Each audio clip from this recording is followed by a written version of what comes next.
As we forge ahead and we carve new pathways, we will be bold, we will be ambitious, and we will be unapologetic. We pledge to support the creatives that inspire ingenuity, because artwork is real work. And art is the breath of life. Welcome to Voices of the Community, your window into the vital issues shaping Northern California. This episode is part of our second season of our Art and Culture series, which features highlights from the second annual California Arts and Culture Summit organized by our partner, California for the Arts.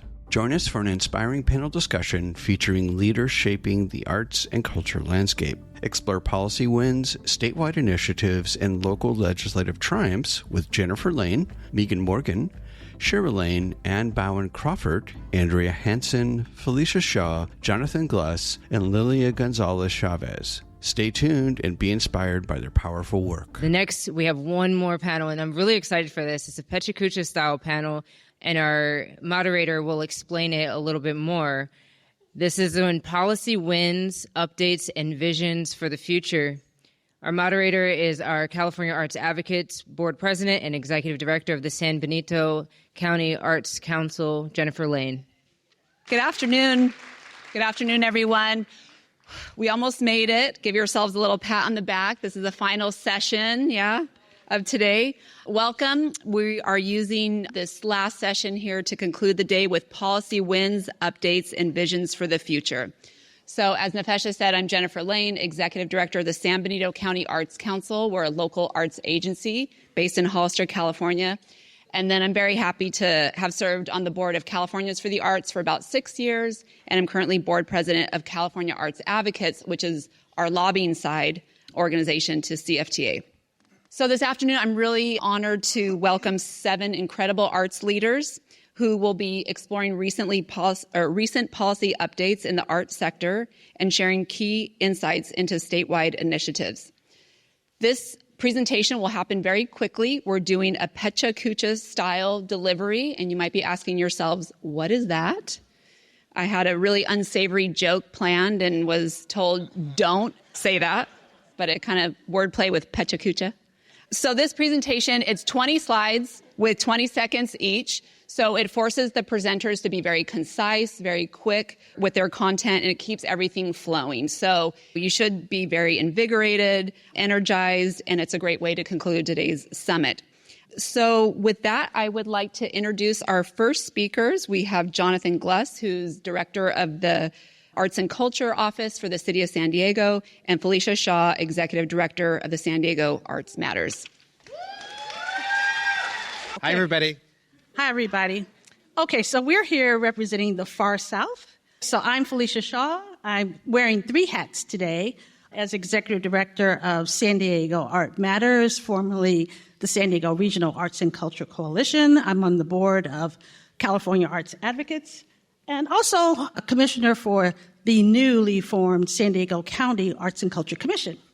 So speaking of wins, about 25 years ago, the San Diego Arts Commission was folded. And so the big win for us is that we got it back. It took years and years of advocacy. We had to kick a bunch of county board members off, and we got it back. And so with the newly formed Arts Commission back, low-hanging fruit, what do? No money, no budget. The first thing we did was looked at some of our policies, public art policies, and we were able to get a county arts commissioner on one of the public art committees so that we can have influence. A second thing we did was, hey, why not try and get a new grants program inputted? And this was really huge for us because we had an opportunity to have a public-private partnership with a local foundation. They put $500,000 in. We were able to influence the county to put $500,000 in. And all of a sudden, we have a new grants program. Big win for us. Boy, that was fast. What did I miss? Did I miss something? I did. No. I didn't. Okay. No. All right. All right. Felicia, so I'm Jonathon Glus. I'm the Director of Cultural Affairs for the City of San Diego and the Executive Director of Commission for Arts and Culture. This is a big win for San Diego County. Advocacy partnerships. We're talking about data and partnerships today. This is the first time that we did a county-wide AEP6 study. Huge for San Diego. $1.4 billion in economic activity. These are the partners. These are all of the local arts agencies in San Diego County, plus Balboa Park, Cultural Partnership, in partnership with what used to be SD-RAC. Here are the cities: Carlsbad, Coronado, Encinitas, Escondido, Oceanside Cultural District, City of San Diego, Balboa Park Cultural District. Together, all of those gave us the data to have the county's first arts and economic impact study. Can I add Huge one thing? win. One of the reasons why this is a win is not that we have the data, is that they're using it. Far south border north, you guys all did the advocacy work to get Creative Core. This is a partnership that came out of advocacy. Art Matters, City of San Diego, and Catalyst, which is the philanthropic organization for Imperial County and San Diego County. Huge new step in partnership and alliances. Advocacy partnerships, Penny for the Arts. Anybody who knows San Diego, Penny for the Arts is a very big deal. City Council unanimously recommitted to Penny for the Arts. I'm going to come back afterwards. Advocacy data, Creative Economy Study. Updated the Creative Economy Study for San Diego County. $1.8 billion in economic activity, 1.11 million. I'm going to come back to that. Sorry, guys. Access and equity. We did an audit of the Arts and Culture Commission in 2019. We looked at finance, purchasing, procurement, legal. What are the racial and equity barriers in our procedures? What we did was reduce barriers down to one-to-one funding match. 80% of our funding is now upfront, not reimbursement.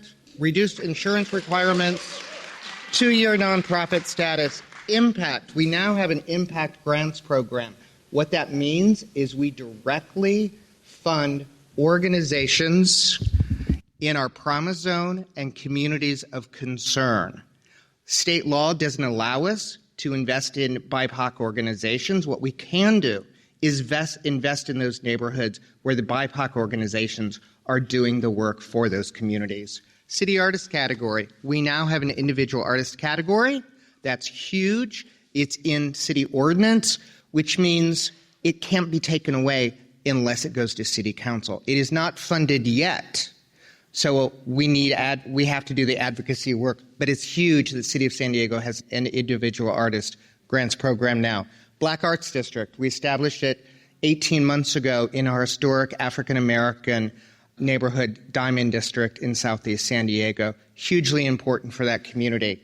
On the horizon, we are establishing a downtown arts district in and around our performing arts centers. That's a traditional arts district, but that's going to allow us to drive additional funding sources into that district. Wow, I'm in front. All right, the biggest thing. Creative City. The city's first cultural plan is going to go to City Council at the end of the calendar year. That is equity-centered, artist-centered, a big emphasis on affordable housing, live-workspace for the artists. For the first time, we are centering artists in our work. Binational focus, and we can't do it alone, so we're doing it with partners across the region. And that's it, guys. Thank you. We did it. Okay. Thank you, Jonathon, Felicia. Great examples of how they're using data and really translating that into policy wins in San Diego. Next up, I'd like to welcome Lilia Gonzalez Chavez, Executive Director of the Fresno Arts Council. In 2018, a 3/8 of the sales tax initiative was passed by voters in the city of Fresno. This tax supports increased parks and arts. A community coalition overcame a legal battle and influential opponents. The initiative is also known as the Fresno Clean and Safe Neighborhood Parks Transaction and Use Tax, a name carefully crafted to entice voters who were aligned with law enforcement, our major opposition. Note, no mention of the arts.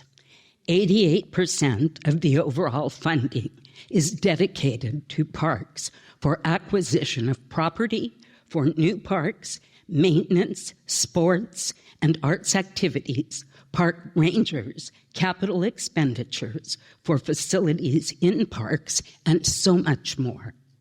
12% of the funding is dedicated to the arts, to be distributed in a competitive grant process to nonprofit arts organizations for general operating support and project-specific grants, a real game changer for arts organizations. The passage of this initiative was a huge win for City of Fresno residents who will gain quality of life amenities, economic benefits derived from tourism and greater property values, and of course, increased community art programs. Youth, working with the Youth Leadership Institute and Fresno Building Healthy Communities, emphatically raised the issue of a lack of green space and opportunities for recreation.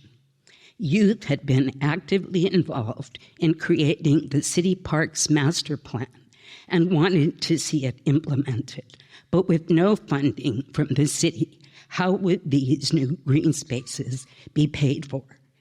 An initiative was called for, but who would lead it and at what cost?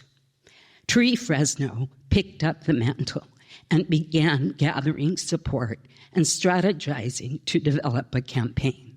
With limited resources, many potential partners were skeptical. Yet they remained cautiously optimistic because of other successes. One such success was Measure Z, a 1/10 of a cent sales tax for the zoo. It has created a world-class facility that has quickly made Fresno a tourist destination and demonstrated good use of a sales tax. As the parks movement evolved, a coalition of arts advocates were also meeting to discuss a possible fund for the arts. Prior experience had taught us that the arts could not earn enough votes to wage a campaign alone. We needed a partner. The arts were not part of the original Measure P conversation. In fact, as arts advocates proposed coming together, we were rebuked for fear that we would draw needed money from parks, and there was just not enough to go around. To understand this, consider that only 79% of residents graduated high school and 22.1% live in poverty. Disposable income is limited, and conservative voters might not support art. We hung on for 3 long years, attending meeting after meeting, suggesting that the arts would make a worthy partner. We gradually gained allies. We believed in the need for parks, but also knew how important it was to include the arts. As the momentum of the initiative moved forward, the gentle but steady beat of the mention of arts as a partner grew to a crescendo. Parks and arts, parks and arts. We earned valuable friends who proved to be important to the campaign. When the Coalition for the Parks began to seek funds, they learned that arts patrons had the bucks and would substantially fund their campaign if arts were fully integrated into the initiative. It was then we were invited to the table. A new conversation started. We became full participants in the discussion of fund distribution and how much would be dedicated to the arts. Through this process, we managed to get arts included in part of the Parks Fund, too. Once on board, we engaged all partners and grassroots tactics to move the initiative forward. It passed with 52% of the vote, but was denied by the city because it did not get 2/3 support of the electorate. A court battle ensued. And thanks to Sandra Celadon and the Fresno Building Healthy Communities team, we prevailed. The court declared that the legislature's intent was passage with a simple majority for citizen-led initiatives. In August of 2023, the City Council approved an agreement granting the Fresno Arts Council a 5-year contract to manage the expanded Access to the Arts and Culture Grant Program and adopted a cultural arts plan to guide spending of the 12%. We are in our first grant cycle and elated to support the arts community with approximately $5 million annually.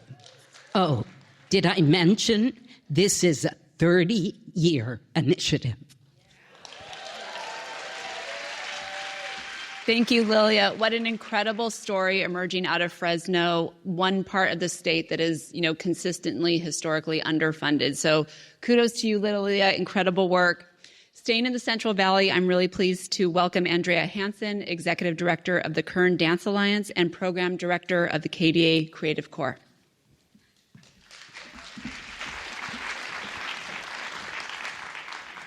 I'm here to tell you a story of triumph. It begins in a place where the odds are stacked so high against you that it makes it difficult to breathe. But like a phoenix rising from the ashes, this is a story of hope and of life and of better things to come. The Central Valleys, specifically the southern Central Valleys, have never received significant public arts funding, which has suffocated the growth of our communities. There's a reason Bakersfield, as well as many other small Central Valley cities, are the last on your mind when you think about arts and culture in the state of California. Even though our state arts council emerged in 1976, the Central Valleys have remained strangled because we struggle with the realization that we too can be competitive in the 5th largest economy, representing some of the greatest arts, culture, and entertainment experiences in the world. We've been labeled as a perpetual underdog, living in some of the most disparate conditions. To further compound matters, the arts have never been used as an essential part of our region's economic growth. As a working artist, I had a vision of breathing fresh air into my community by using the arts not just for entertainment, but as a way to boost our cultural identity and to impact our economic vitality. With $20 in my bank account to do so, my vision was unrecognizable by so many in my community because very few had ventured to use the arts as a transformative way to uplift everyday people living in Kern County. But I knew that the Central Valley deserved to be competitive. And as a result, Kern Dance Alliance took its first breath. My name is Andrea Hansen, and I'm the Executive Director of the Kern Dance Alliance and the Program Director for the KDA Creative Corps. And today, we are breathing fresh air. Since 2015, KDA has been uplifting our Central Valley communities by using the arts to create cross-sector programs that teach educational endeavors like math and reading, and decrease our health disparities like helping people with dementia and with disabilities. And of most important, help to uplift everybody in our community, specifically those that are the most marginalized. We've been intentional about growing the capacity for our artists, while also increasing the ways in which they engage in public work.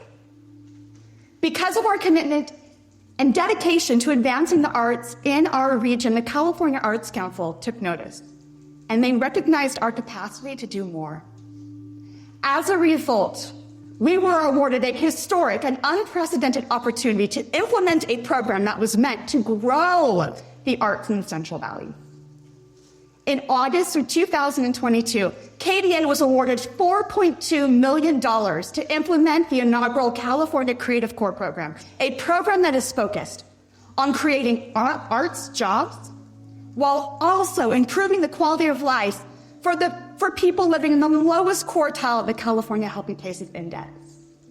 In the last year, we've been able to create 652 arts jobs, serving 14 counties and 110 zip codes. We have produced more than 30,000 workforce hours, and we have generated over 138 million media impressions. 70% of our grantees are first-time grantees, and for the first time in the Central Valleys, our local governments are recognizing that the arts can be a part of the solution to solving the delicate issues we all face together as a society, like lifting people up out of poverty, decreasing crime and violence, and ending homelessness. It's true. A small local arts agency can make big impacts.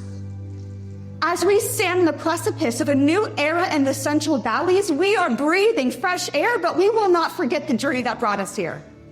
When all of the odds were stacked against us and we struggled to breathe, a gust of fresh air was emerging. That fresh air, wrapped up in public funding for the arts in the Central Valleys, is giving us new life. The future of KDA is not just about what we do, but it's about who we are. As we forge ahead and we carve new pathways, we will be bold, we will be ambitious, and we will be unapologetic. We pledge to support the creatives that inspire ingenuity, because artwork is real work. And art is the breath of life. Community collaborations are the backbone of our organization. And together we are creating trailblazing programs and implementing groundbreaking experiences for people living in the Central Valleys. We stand here to make the arts great in the Central Valleys because of those faces that are experiencing pure joy because of the arts. And our history is just beginning in the Central Valleys. Thank you for your time. Thank you, Andrea. Wow, what a great sharing in such a visceral way of art saving lives in the Central Valley through the Creative Corps program and all the great work of your organization. Next up, I'm pleased to welcome Megan Morgan, the Race and Equity Manager at the California Arts Council. Welcome, Megan. Hi, everybody. I'm going to start off by admitting to you all that I'm probably what you might call a classic overthinker. Anybody else? So in preparing for this, you can imagine what I was going through in 6.5 minutes. I reflect on just about everything deeply, and as an empathic person, I often legitimately feel strongly about multiple viewpoints sharing the spotlight. At home and in school growing up, my nickname was actually Switzerland, and whenever there was a disagreement, I'd be asked to weigh in because I'd give everyone's opinion a listen and respond kindly, even if I didn't totally agree. Struggling with making decisions and my own analysis paralysis, I think, honestly began when I was even younger, when my great-grandfather Charles would give me 25 cents a week to go to the corner store and get a treat. I'd arrive in the store and be overwhelmed with choices. What would it be? Or did I want to save up for a few weeks to buy something even bigger? Candy store dilemmas are funny now, but as I've grown older, I realize that the root of much of my decision scrutiny is tied to a lens of equity, as I both witnessed and experienced the inequities of the world around me. Last June, I started at the California Arts Council as the Race and Equity Manager, and as a woman, an immigrant, and a person of color, I've learned to understand that multiple things can be true at the same time, like intersectionality, conscious and unconscious bias, as well as good intentions with unintended consequences. And the more that we all discover about our shared and inequitable history as people living in a hierarchical society brings sobering awareness and a place to reflect, reimagine, and redesign a better future. This awareness can also bring a new level of uncertainty, about our lives. And if there's one thing people don't like to feel, it's uncertain. Split-second decision-making often happens in sports and in life or death situations, for example, when time is and must be of the essence for critical life or organizational function. The same sense of urgency in decision-making can start to permeate more aspects of our lives than we think, and this is where our unconscious biases can start to show up. FOMO, or fear of missing out, keeps us scrolling on our phones, checking messages, emails, news, social media, to see what other people are doing, but how by proxy we can understand and be part of their lives too. As humans, we're looking for connection, but capitalist systems tend to lull us into thinking we're part of things through buying our way in. But when it comes to making important decisions, much of that research shows we aren't achieving the kind of FOMO that leads to the more equitable outcomes that most of us say that we're striving for. So why is that? And what do we do about it? The last several years, the CAC has worked with several consultants to do a series of arts landscape field scans, equity surveys, and research. And while the findings were many, a few of the wins we discovered were that funding dollars distributed from the CAC were actually found to be slightly more equitable in terms of benefiting BIPOC and those living in rural locations, as Andrea just illuminated, compared to other California non-arts profits in general. This was the case even though the CAC does not and cannot base granting decisions based on race or the demographics of the community served, Prop 209. We also realize there is still a lot more work to do and that equity work is really hard work. Our next win was launching and now regularly using something called the Decision Support Tool, or the DST. This is a lot to digest at once. So back in 2020, the agency released a 7-year strategic framework. Embedded within it is a commitment to racial equity, and specifically something called a Decision Support Tool. It's essentially an equity-focused tool and worksheet with 20 questions to be asked and answered by our staff or council members when they're making a decision. So they're doing research, seeking out who will this decision benefit, who might experience consequences. Implicit bias research shows us that when we slow down and take the time to ask and answer questions, we're less likely to revert to the kind of thinking that activates our biases. So the DST is helping us to win in developing a more equitable organizational culture. So I'm here talking about all this today because I want to ask if there's a series of questions that you can ask yourself or your organization to be able to slow down your urgent decision making. What questions might encourage a bit of healthy FOMO so that your equity aperture is ready to expand and impact the landscape around you more, the arts landscape specifically? Let's bring it back to the candy store for a moment, wrap it up. Well, I don't think my 25 cents would go very far at the corner store anymore. I'd love to encourage you to try one of my overthinker childhood approaches and our DST in your upcoming decision making. How could you use your 25 cents in a way that you might not have thought of before? If you save up your 25 cents over time, what bigger, longer-term goals could be accomplished? Can your 25 cents be used to do some research? Who do you know that really needs that 25 cents to keep going? What's the potential future return on investment for that initial 25 cents? So the next time an urgent decision is put before you, I encourage you to spend real time discussing it in depth and seriously consider alternatives not immediately apparent. Research suggests that making decisions based on 3 to 6 choices rather than opposing binaries is more effective and reduces the paradox of choice. And I just wanted to close with a quote from the psychologist Viktor Frankl that I discovered in the last few weeks preparing for this. Between stimulus and response, there is a space. And in that space is our power to choose our response. And in our response lies our growth and our freedom. Thank you.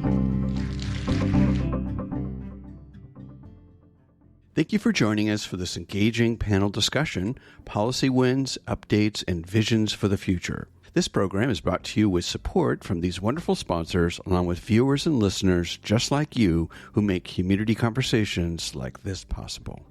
Voices of the Community is made possible by generous support from the Zellerbach Family Foundation, dedicated to ensuring vibrant work is created, new voices celebrated, and diverse communities have opportunities to thrive. Learn more at zff.org. We're also supported by the Peaceful World Foundation, fostering a culture of global peace through hosted conversations and education. Discover more at peacefulworldfoundation.org. Before we get back to our panel discussion on key developments in cultural policy, let's hear from a leading voice in the arts community of San Benito County. Co-host Eduardo Robles sits down with Jennifer Laine, the Executive Director of the San Benito Arts Council. Hi, Eduardo Robles with Californians for the Arts and Voices of the Community here at the second annual California Arts and Culture Summit in Sacramento, California. I'm here with Jennifer Laine, our board member. Hi. Jennifer. Hi. So Jennifer is leading a panel, Policy Wins, Updates and Visions for the Future. Got it. Yeah. Can you tell us a little bit more about, what the updates and the visions?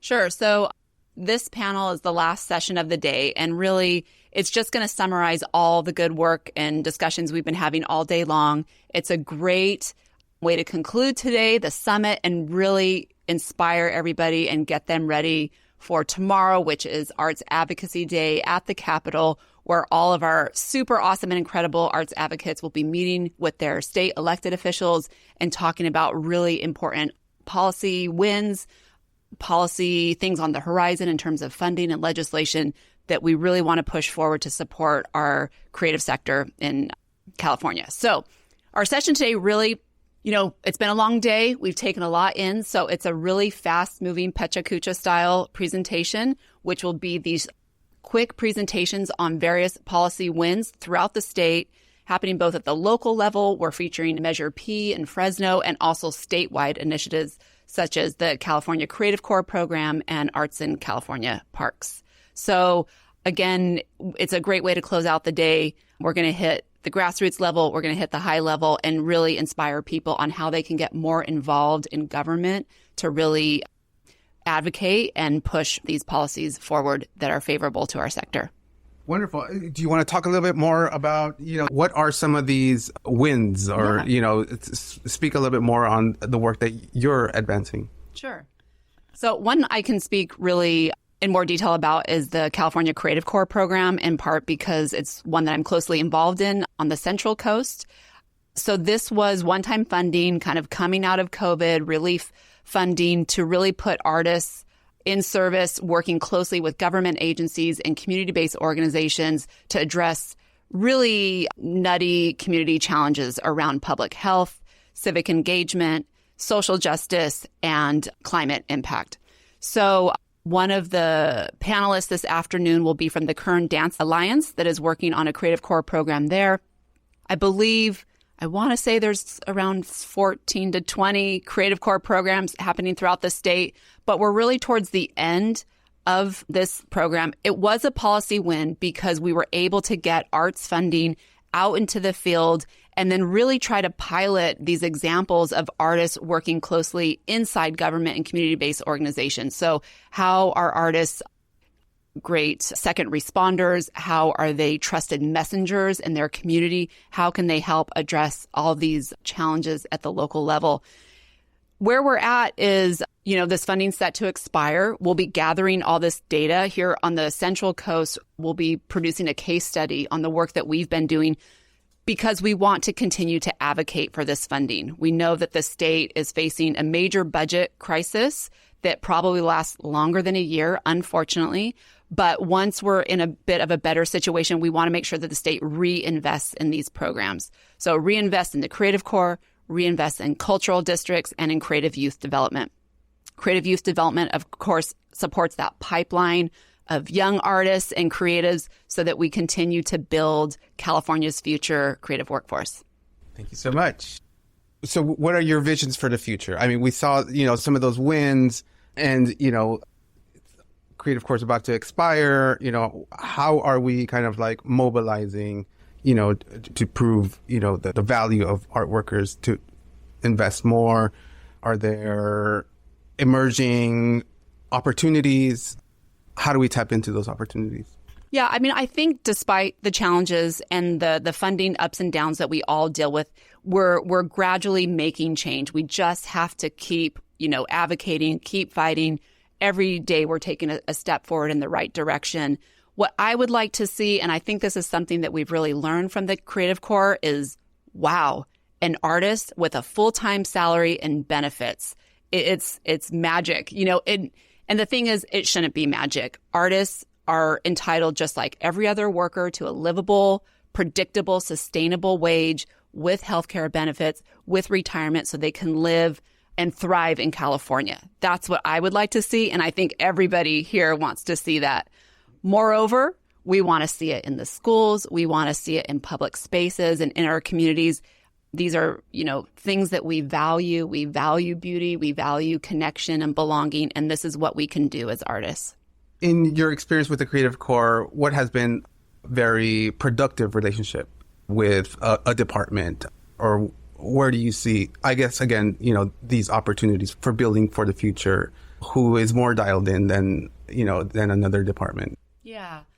I mean, I think what's really exciting is to hear people talking about art, to hear people talking with artists that don't normally do that. In my small county of San Benito, art is not a regular topic at our county board of supervisors meetings, but one of the projects is with Venencia Prudencio, who was a panelist here today. She's a local artist in my community, a Creative Corps artist, and she's working closely with our Department of Elections and doing a lot of, arts-based outreach around voter registration, voter education, getting the youth involved in the elections process. And so to see, these kind of non-arts folks talking about this work, being creative themselves, coming up with creative solutions to problems they're facing in their offices or out in the community, I think is really exciting. And then, there's also sort of this meta level of collaboration that was new because of Creative Corps. So we've been able to work really closely with 6 other county arts agencies from Ventura all the way up, to Santa Cruz and inland to San Benito County. And so that collaboration through the Creative Corps has extended into other opportunities. For instance, we're gathering around a creative economy forum with an economic organization. We're also gathering around what was formerly called the SURF program, but now it's called California Jobs First, but really workforce investment in different regions in California. So, there's this kind of meta level collaboration that's been really beneficial, and then just, the local impact as well. Wonderful, wonderful.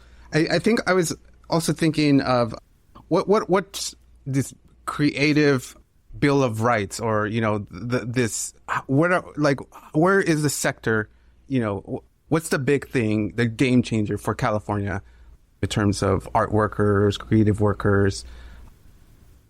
Like you said, there's partnerships with, these departments, these pilot partnerships, but, how do we kind of shore up and, legitimize through policy, this week we have the Creative Workforce Act. Can you talk a little bit more on maybe that, or also the Creative Economy Strategy Plan, Strategic Plan?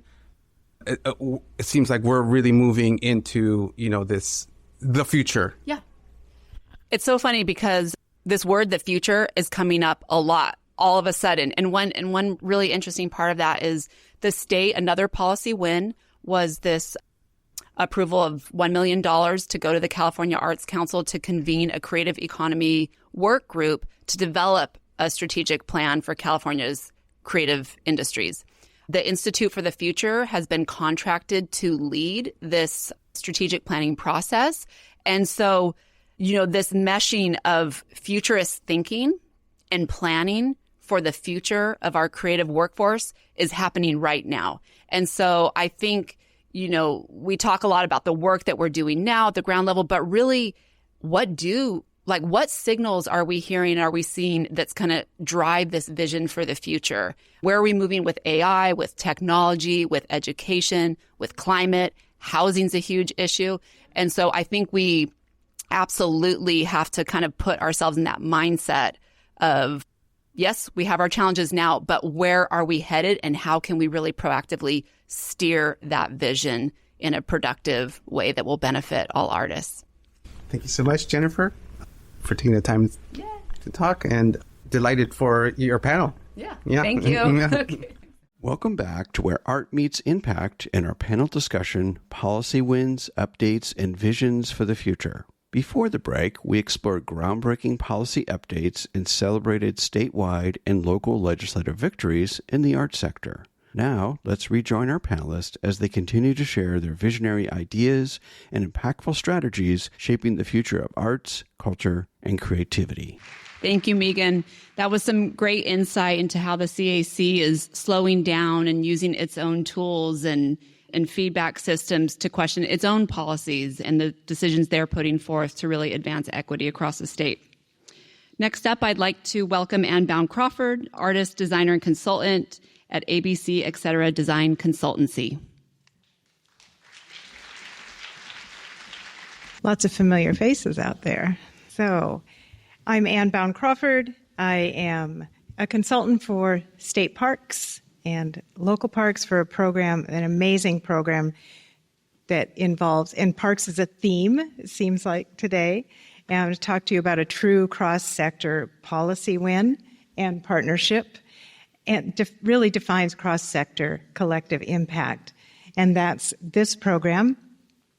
It's a program that is deeply rooted in California for All and Outdoors for All, which comes from the governor's office, and the re-examining our past initiative that Parks is using to take stock of and re-examine their relationships to the land. The mission, and I know this is text heavy, you can get the deck afterwards or call me up. The mission of this is to support artists, culture bearers, California Native American tribes and communities in creating artwork that really truly offers a perspective on our past. The goals of it are, the whole program is to welcome people, especially the populations that are around parks, into the parks. So they know that this is their park, to empower mentorship and job opportunities. It's a job creation program, and to use the arts to heal.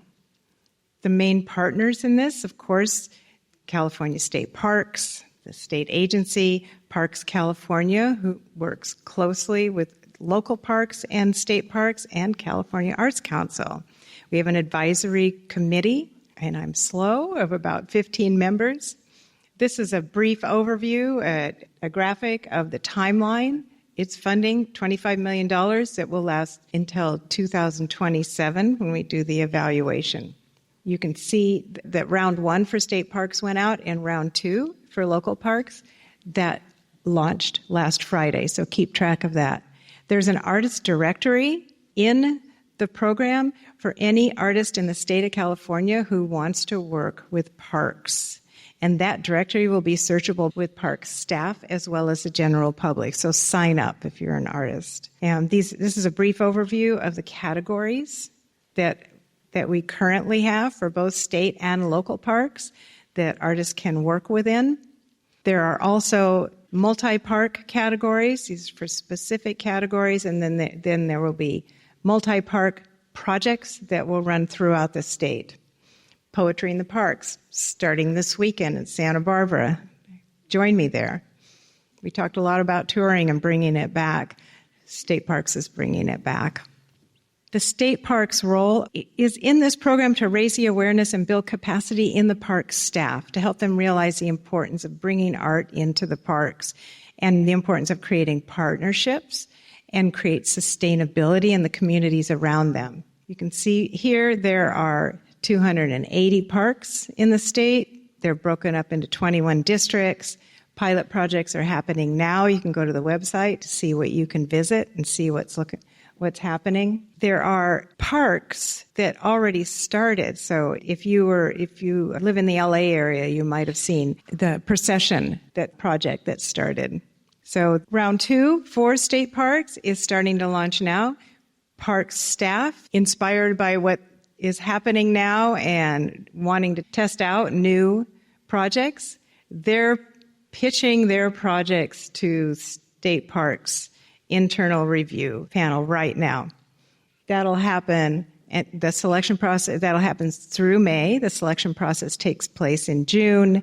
And then the call for artists for those state parks projects will go out in the fall.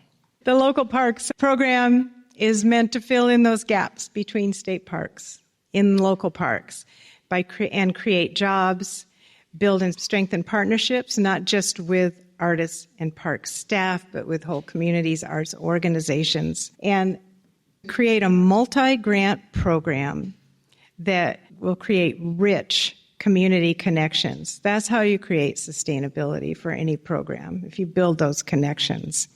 This is a brief overview of the launch that just happened on Friday. There are 2 types of grant opportunities, one for design and implementation.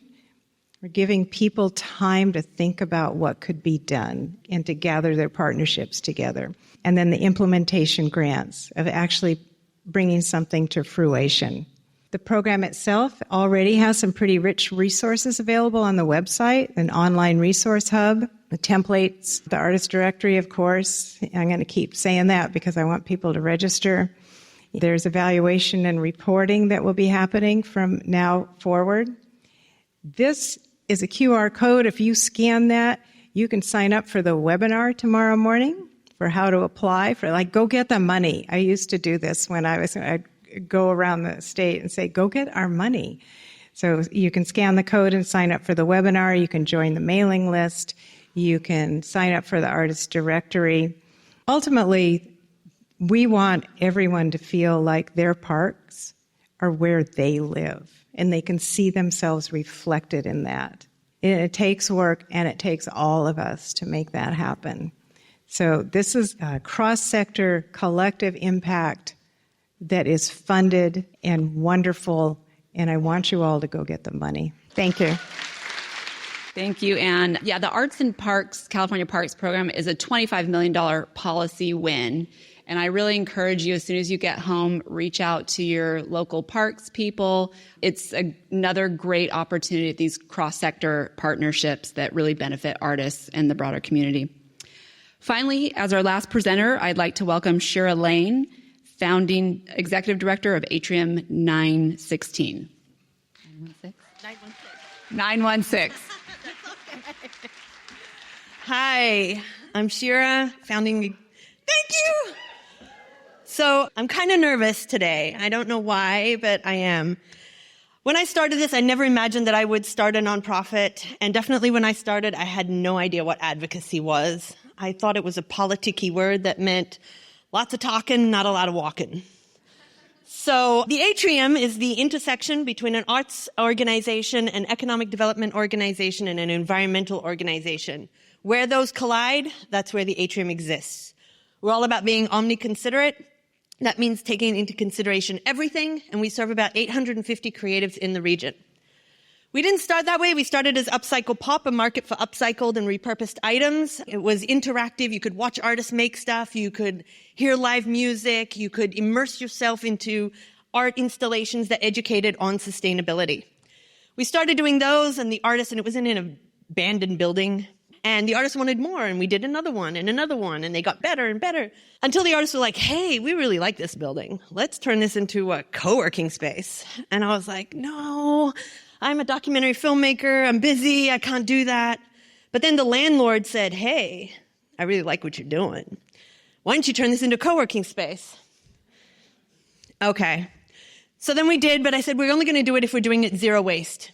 And we're going to try, and we educated on how to do zero waste events, and we started getting more artists that were doing zero waste stuff. And pretty quickly, we grew into about 18 organizations within 6 months.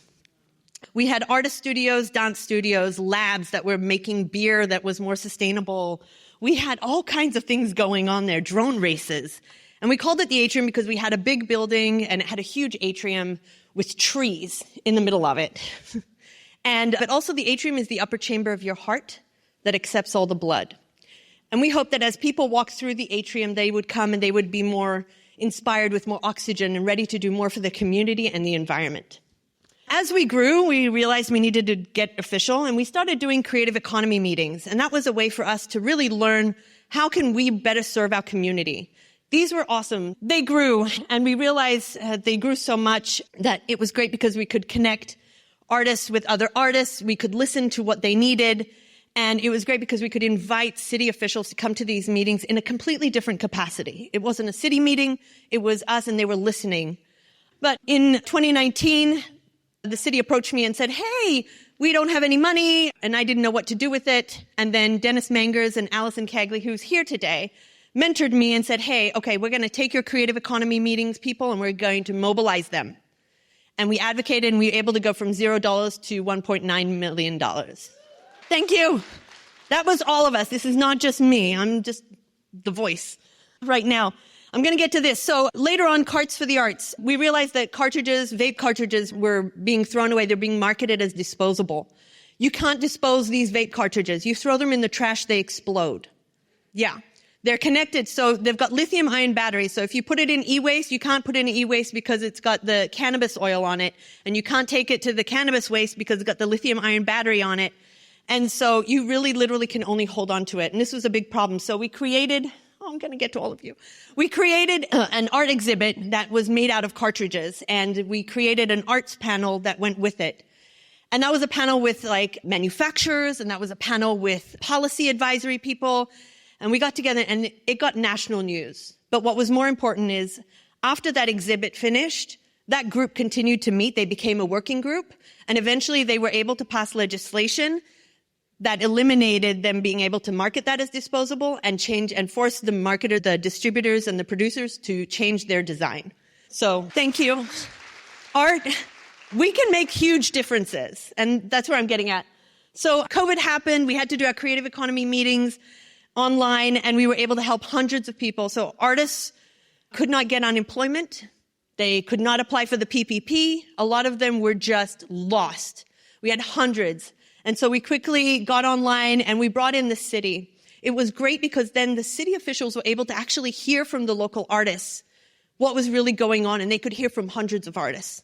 And then we mobilized that. And with that, we were able to raise about $20 million through the CARES Fund, and later on another $10 million from ARPA. And that all went directly to artists. Not all of it, sorry. A lot of it went directly to artists. And it was the first time that the city ever gave money directly to the artists. And that was because they had that creative, direct relationship, and we built that relationship. So I think that's really important. Out of that program, we started a Sacramento.shop. I'm going to get to all this. We started Sacramento.shop. It was a way to help artists because we knew as COVID was happening, things were going to get closed up. They wouldn't be able to do their markets. They weren't going to have any way to make money. A lot of artists kind of get their funding from festivals and markets. So we decided we need to get them online as quickly as possible. So we created a program and we got them online. We photographed, we built a platform to sell, and we did an online platform, kind of like a little FU to Amazon. We did same-day delivery. We did it all. And that program was also about sustainability. It was about circular economy. If you had packaging, you as a producer or maker needed to accept your packaging back, because we wanted it to be a zero waste, and that's circular economy. It's creating an economy without any waste. That got the attention of Heidi, again, who I worked with on the Carts for the Arts, and she was like, hey, I really like what you're doing here. I want to invite you to be on the SB 54 implementation thing. And I was like, I don't know what that is, but if Heidi says jump, I say how high. So I jumped into that. So SB 54 is a really big bill. It's a really big bill. It's extended producer responsibility. And what that means is that the plastic producers now have to pay for the damage their plastic is creating. Yeah. And what that means is that now, so there's going to organize an organization that will collect money from these producers, and that organization is going to distribute that money to do mitigation, source reduction, which includes reuse. And that's why we were brought in. And we were brought into implementation just to kind of give you what implementation means. When a bill passes, which is great, and that's all great, but then there's the implementation part where it goes now to the department, and the department has to figure out how the heck do we do this? And that is a public process as well, that you should get involved with. So if you have passed something, you should get involved with. And because you also build relationships. So in that process, it was really cool to hear that my suggestions, my ideas, my concepts were actually implemented into regulations. It's kind of wild. But you guys are creatives, and you can do that too, because these are people that are in this arena of policy. We call them policy wonks. And they're like got narrow tunnel vision. They don't often see the big picture. They need creatives like you to come there and tell them like, hey, have you thought about this? And have you seen it from this perspective? And they actually really appreciate it. The future where I want to see creatives going out. You have superpowers. Use them. Thank you. Wow. Well, I hope you all got to witness some really wonderful examples of coalition building, using data for storytelling, cross-sector partnering, and just fierce advocacy to advance policy goals and to work towards a more equitable, creative future for all of us here in California. I'd like to welcome all the panelists back out onto the stage for a final round of applause. Thank you all. And I believe everyone has their full bio in the digital program. So if you want to reach out, it should be in there. And thank you again for all your work. Okay, we've made it. With that, I'm so honored to welcome the incredible, inspiring, and absolutely unstoppable Julie Baker to the mic. Well, friends, we've made it. It's been a very long day. How do you feel? I feel really great because I'm so inspired by all of you. And I want to say that I was listening to the open mic, and the open mic was a very important portion of this because I think it's really important that we hear from your voices what's going on, what we're missing, and I want to acknowledge what we heard and how important that is, and that every event should give people the chance to share and hopefully feel the safety to share how they feel. So with that, I just want to thank you all for being present and engaged today. I'd like to thank Unseen Heroes, our logistics partner, the Sophia Theater, the stage crew, the people in the booth, right? The wonderful artists from Lunar Soul who made all of these beautiful graphics, and I happened to buy a dress that matched. The Bay Area Video Coalition and Voices of the Community who have been backstage and around all this time interviewing people, and they're going to be segments that are going to be on radio and public TV, and the caterers who kept us fed. Okay, so we will, I guess I'm going to say this. We are starting an advisory council. And these are our first advisory council members. Michael Alexander, I see you here. It's wonderful. Thank you, Michael, who's been involved in arts and culture for 55 years. And led by our co-chairs, Rachel Osajima and Victoria Hamilton. I'm not sure if they're in the room still. There's Rachel. Thank you. This is the beginning. These are former board members, and it will grow. This is just the first portion of as we're starting our advisory council. Next slide, please. Tomorrow. Who's going to Advocacy Day? Advocacy Day is a free event that we produce. We have over 280 people, this is a record for us, who registered to be a part of Advocacy Day. We have over, I think, 200 meetings or something like that. I don't know the statistics, but it's because I don't do this portion. Because we have a team, and that's a remarkable thing. And we have a team because of you all who are members, and we have a team because of our sponsors and our funders and our annual funders. And without that, including our grant from the California Arts Council and including the foundations that support us, we couldn't produce a free Advocacy Day. So I hope you'll join us tomorrow at 9 a.m., which means our team will be there much earlier in Capitol Park. It's called Area 27. I'm sure you all will find us there. And there'll be a rally between 9 and 11 a.m. We'll be honoring some of our Art Star legislative awards, as well as Mayor Darrell Steinberg, who has been an incredible supporter for the arts here in Sacramento and has been a terrific supporter of Arts, Culture, and Creativity Month since its inception in 2019. So I hope you'll join us tomorrow for Advocacy Day, and such an important thing. And I want to thank the team, the field engagement team, led by Tracy Hudak and Jenica Bisbee and Martha Dempson, for all their incredible work to produce that event. It's going to be amazing. Next slide. Okay, so these are all the people that made this happen today in terms of the financial support. And all of you who do these events know it's very expensive. I heard the feedback in terms of the ticket price. Let's get some more funders to underwrite this event so we can make this accessible for everybody. We want to do that. We have to also run our own business and make this make sense. That is part of our responsibility so that we can be a sustainable organization. I know all of you understand that. But at the same time, let's find those funders who can make it so everyone can afford to be here, and let's bust it out. Let's be 800 strong. Let's be 1,000 strong at the California Arts and Culture Summit. But we want to thank all of these folks up on the screen who made this happen for us today. So please thank our sponsors and our annual funders. And I want to specifically shout out the Arts and Culture Department at the City of Sacramento. Megan, are you still in the room? And her team. They're doing great work in the city of Sacramento, as you've heard in so many places around the state that this is happening. But we've always had our home here for the summit and for Advocacy Day, so thank you. Next slide. I have to shout out again our board because, again, I mean, all of you who are involved in nonprofits, have been a part of nonprofits, who are on boards yourselves, know how critically important that marriage is between a staff and a board. And I'm so emotional right now. Does anyone else get tired and emotional? Okay. We have an amazing board. So if you're a board member and you're still in the room, you're not at the bar yet, can you stand up and we can acknowledge you as board members? Thank you. Okay, next slide, please.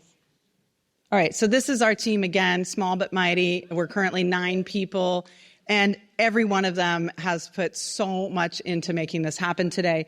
But there is one person in particular that needs to be acknowledged with something that Nefesha is going to bring out for us. And I want to call out Terry Ball to the stage.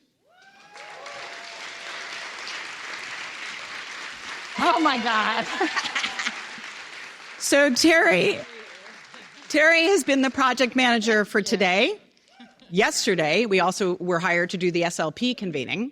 And tomorrow for Advocacy Day. I don't know how many pieces and parts she manages and how much duct tape and things that she has in her car, but it's incredible. And everybody needs a Terry Ball on their team. So thank you.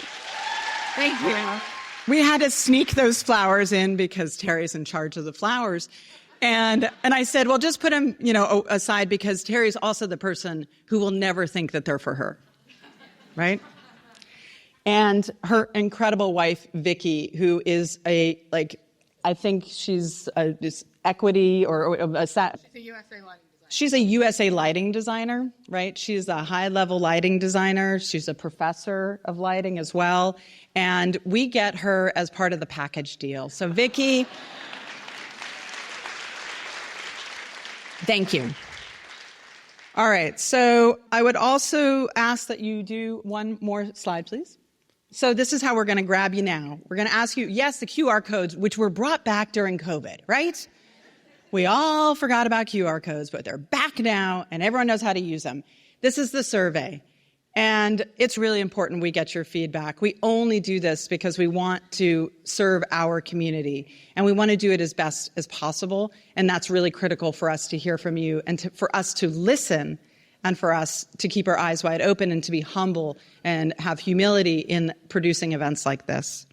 So thank you for doing that. And I think, next slide, if you got all that.